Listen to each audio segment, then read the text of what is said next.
Alright, what's going on, guys? Tilton's back at you with another mock draft. Absolutely, man. And this is probably our biggest mock draft to date, man. I'm not going to lie, probably the most unrealistic, but if the Steelers can actually grow a pair of freaking balls, then it could probably actually happen. You know, it's not out the realm of possibility if the Steelers actually grow a pair. The thing is that they can easily do this. Like you said, if they just grow a pair, and if Art Rooney II and Kevin Colbert and Mike Tomlin say enough is enough and make some moves, you know, that are un-Steelers-like, then this could totally happen. It could definitely change the way our team looks next season, man. Yeah, really. Without further ado, let's just get on with it. Steelers trade Antonio Brown to the San Francisco 49ers for the number 2 overall pick. Antonio Brown has, I don't mean to cut you off, but Antonio Brown has obviously expressed incredible interest in playing for the San Francisco 49ers. Jerry Rice just came out and said that, hey, he wants to come out and play for the Niners, and why not, you know. He's even said he wants to play really bad. Yes. Really bad. And I'm sure the 49ers would have mutual interest. I have no idea why. Jimmy Garoppolo really doesn't have a number 1 outside of George Kittle. That's kind of the only thing they're lacking on offense, outside of maybe a running back, maybe a safety, maybe another corner. But, you know, getting a guy like Antonio Brown to pair up with your next franchise quarterback in Garoppolo, I mean, that's a hell of a fucking It is. wish, And I understand that trading the number 2 overall pick for a 31-year-old wide receiver is probably very unlikely to happen. And idiotic. But I'm hearing that the Niners are like extremely interested in this Antonio Brown trade. Right. Shit. And the thing is that Kyle Shanahan, who was obviously the 49ers head coach, he was the offensive coordinator for the Falcons offense back in 2016 when they went to the Super Bowl. He got a very up-and-close look at Julio Jones and his work ethic and everything. Many people probably even said that he was the best receiver in that season.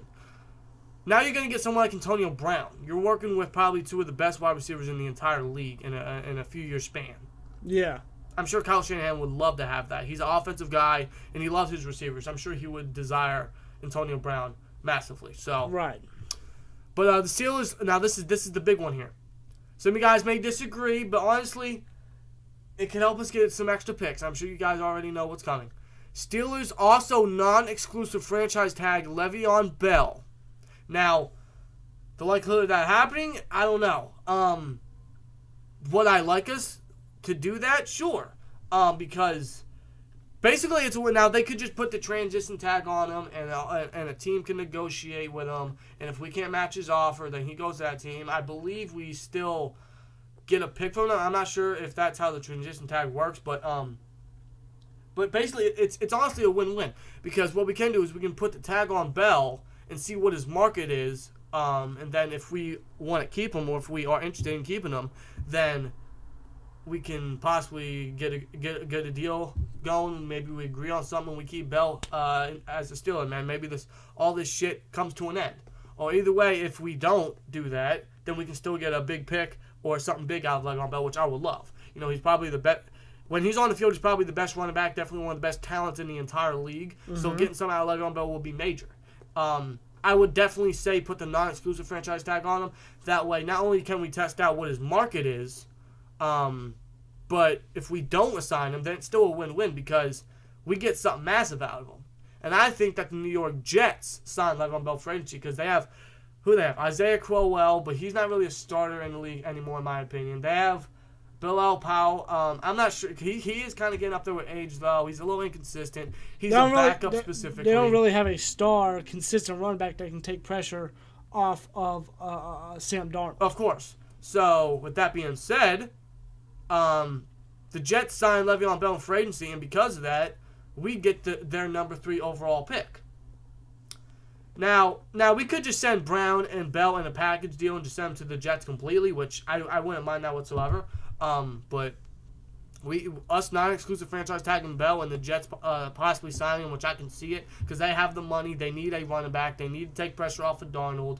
So I can definitely see it. And definitely give Darnold another weapon in Bell. And we get the number 3rd overall pick because of it. Yeah. Now with the number 2 overall pick that we got from the Antonio Brown trade, we select Devin White, inside linebacker at LSU. Yes. This obviously fixes our inside linebacker position. We need someone who's fast, who's physical, who's good at tackling, has sideline speed, and of course can cover. Devin White has all the tools to be the next great Steelers inside linebacker and everything that we could ask for at the inside linebacker position at the moment. You know, we don't have someone who's as fast, or we don't have anyone who's fast at that specific position to, you know, have that sideline speed, or I mean, we have the run support there, but we obviously don't have the coverage. And with Keith Butler more likely remaining as the offense or the Steelers defensive coordinator, he's obviously going to do that bullshit linebacker on receiver type shit. Yeah, exactly. And that's where Devin White could fit in and kind of take off the relief and the heartache from Steelers fans. Yeah. So now this is when it gets very interesting here. The Steelers trade the the third overall pick to the Green Bay Packers for the 12th overall pick, Green Bay's 2020 first-round pick, and one of their fourth-round picks, because they do have two of them. The way I see it, they definitely need help on the front seven. Green Bay does. They are losing Muhammad Wilkerson in free agency more likely because he has been very underwhelming this past season. Granted, he had injury, but still. He's had an underwhelming career since he's signed an extension with the Jets. Pretty fucking Wilkerson much. Ain't done shit, so they need help on the opposite side of Mike Daniels and Kenny Clark. Right. And they're going to want to get someone big, a big name, someone that can definitely get to the quarterback, someone that can definitely, not only is young as well, but can possibly even replace Clay Matthews or whatever, and definitely fill the void at defensive end that they desperately need. And more than likely, that would be Nick Bosa. Yes. Now, you guys could say, why don't we just keep the number 3rd overall pick and get Nick Bosa ourselves? I agree, but if Green Bay is going to offer us the 12th overall pick, next year's first-round pick, and an extra 4th-round pick, I'm sorry, I'm taking that all day. Yeah, you're not just going to ignore that. You know, you're definitely going to want to take I'm taking that all day. If I get an extra first-round pick for next year, I'm taking that all fucking day. Exactly. All day. Now, since the Packers have a 12th overall pick, the Pittsburgh Steelers select with that pick Josh Allen, outside linebacker out of Kentucky. Basically, with this one, we're replacing a Kentucky Wildcat with another Kentucky Wildcat. Dupree got to go. We need to resign from the franchise tag or just trade him completely. Thing is, I'm not sure if a team would even take the $9 million contract that he's going to get from his 5th-year option. Yeah, I don't think so. So, at this point, just resign from the tag, make him a free agent, and then go get Josh Allen with the number 12th overall pick. Get a guy that's more consistent, more reliable, more better, and more... Much better. More fucking... consistent, healthy. He's fast as well. He's strong. He can obviously get to the quarterback. He's actually pretty good on the run support as well. And him opposite T.J. Watt is basically a dream matchup. It is. It really is. It can really bring us back to the Harrison and Woodley days, man. Which we've been saying for a while now, man. We haven't really had that in a while. And getting that back with Josh Allen and T.J. Watt would be a very nice glimpse and could be the future of the outside linebacker position for this defense. And you get two players who are very young, very fresh, very hungry, very cheap, and are experienced at outside linebacker position and can play at a high caliber level. Exactly.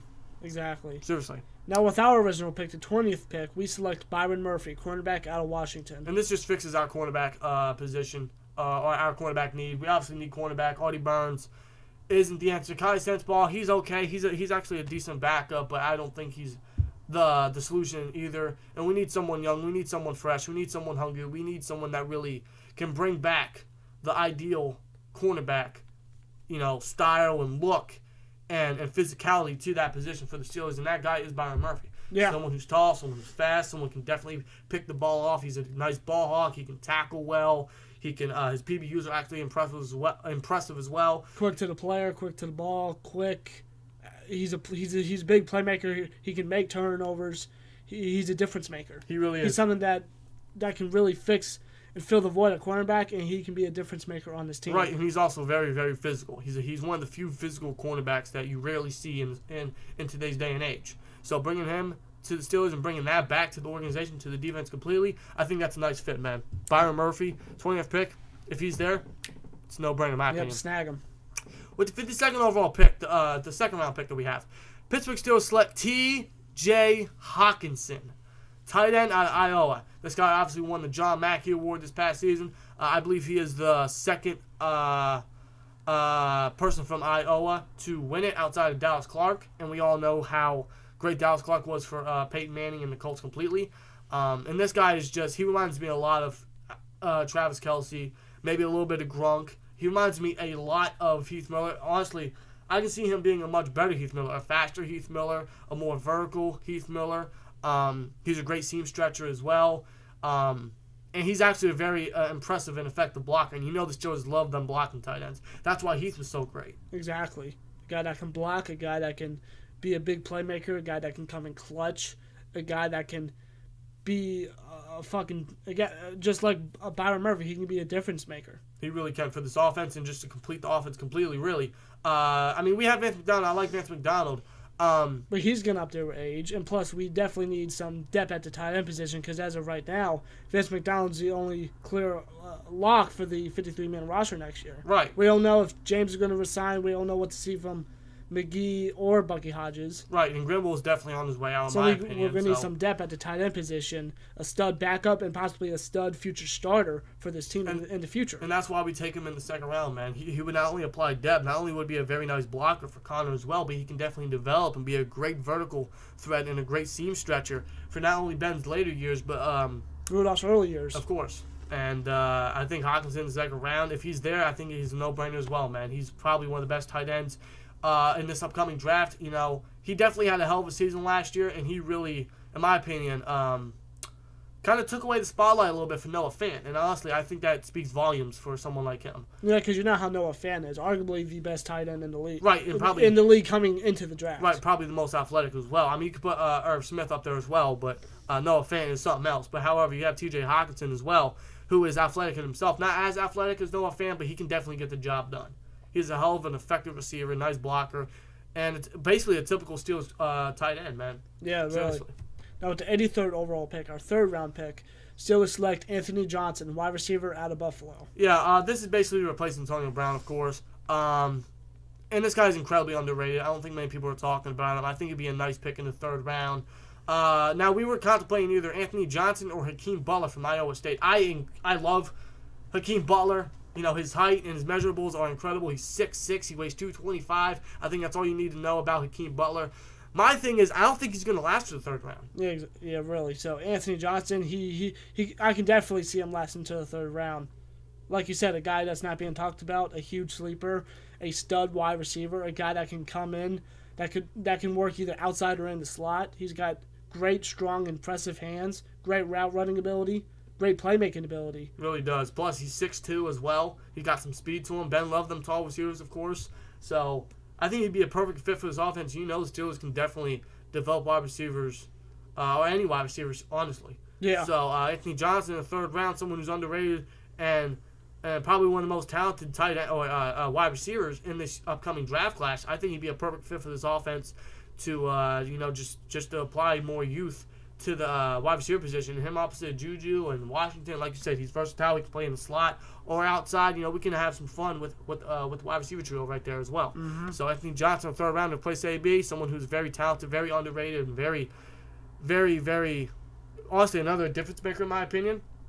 Someone who's also good with the rack yardage. I think he's a nice. I think he'd be another nice fit in Pittsburgh, honestly. Now, with the first fourth round pick, the Pittsburgh Steelers select, this might be a little surprising to you guys, Jamal Peters, cornerback out of Mississippi State. Another corner, yes. Simply put, we love Joe Hayden. He has probably been one of our best free agent signings in a while.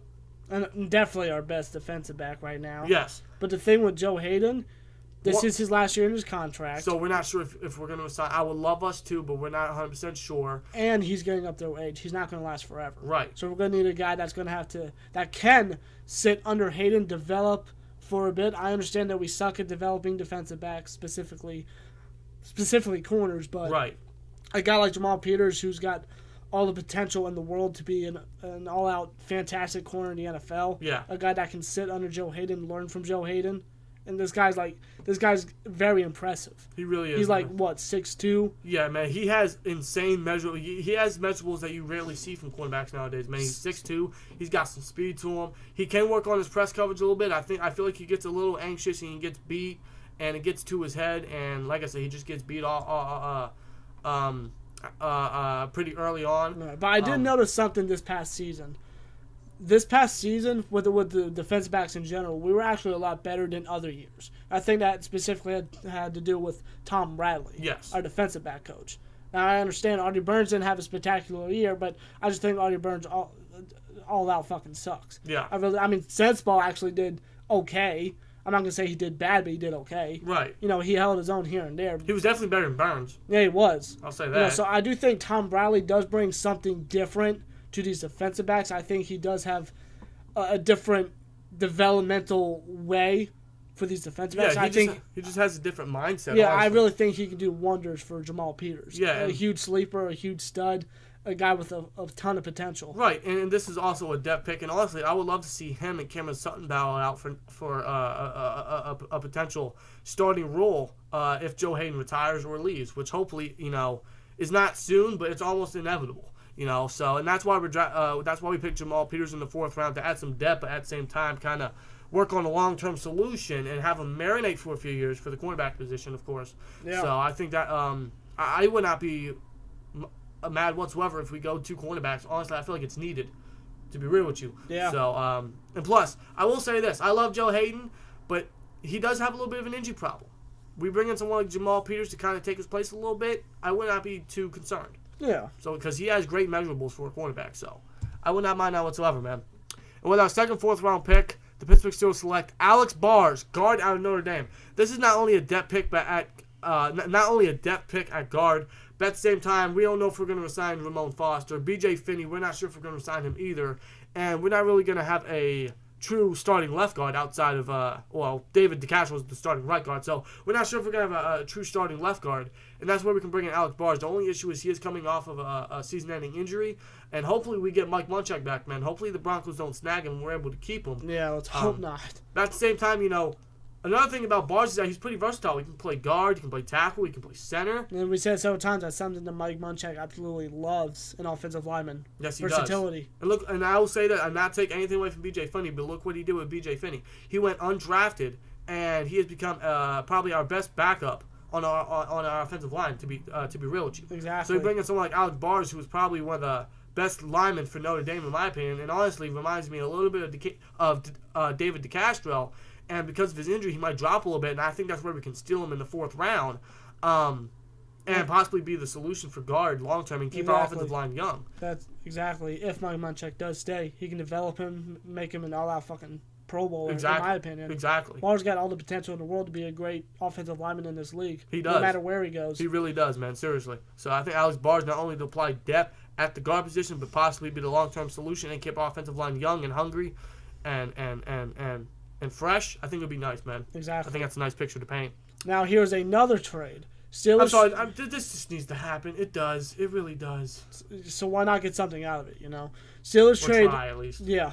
Steelers trade Artie Burns and one of their 2019 6th-round picks to the Oakland Raiders for our original 5th-round pick that we traded to get Ryan Switzer. Artie Burns needs to go, okay? To trade him or cut him, I know he might apply a little bit of dead money, but, fuck it. Fuck it. Get him out of here. He sucks. Burns literally... He values nothing. His name describes how he plays. Artie Burns. He gets burned. His name applies to how he acts on the field. He gets burned. Exactly. So why not trade him and one of our 6th-round picks to the Raiders, who could use depth at the cornerback position, and we get our 5th-round pick that we traded to get Ryan Switzer. We get that back. Right. Plus, they already have a 5th-round pick, so it's not like they would be without a 5th-round pick anyway. Yeah, so, exactly. And they're getting an extra 6th-round pick, so here you go. Have an awful player, and we get something that we could definitely use to apply depth at the running back position. And with that pick, we go the 5th-round pick. We take Jalen Moore, running back out of Appalachian State. I believe I pronounced that correctly. Or just App State. Yeah. But Jalen Moore, man, I like this kid. You know, he's a little small, but he does. But don't let it fool you, man. He has some physicality to him, man. He's one of the few running backs that's not afraid to put his fucking head down, not afraid to put his fucking shoulder down and ram your ass. Especially when it comes to getting into the end zone, man. Seriously. Exactly. He's got a little bit of speed to him as well. Nice physicality. He's not too bad of a receiver. He can be a great third stringer, honestly. I think he'd be a nice fit for this running back core and to keep it young and fresh and hungry, honestly.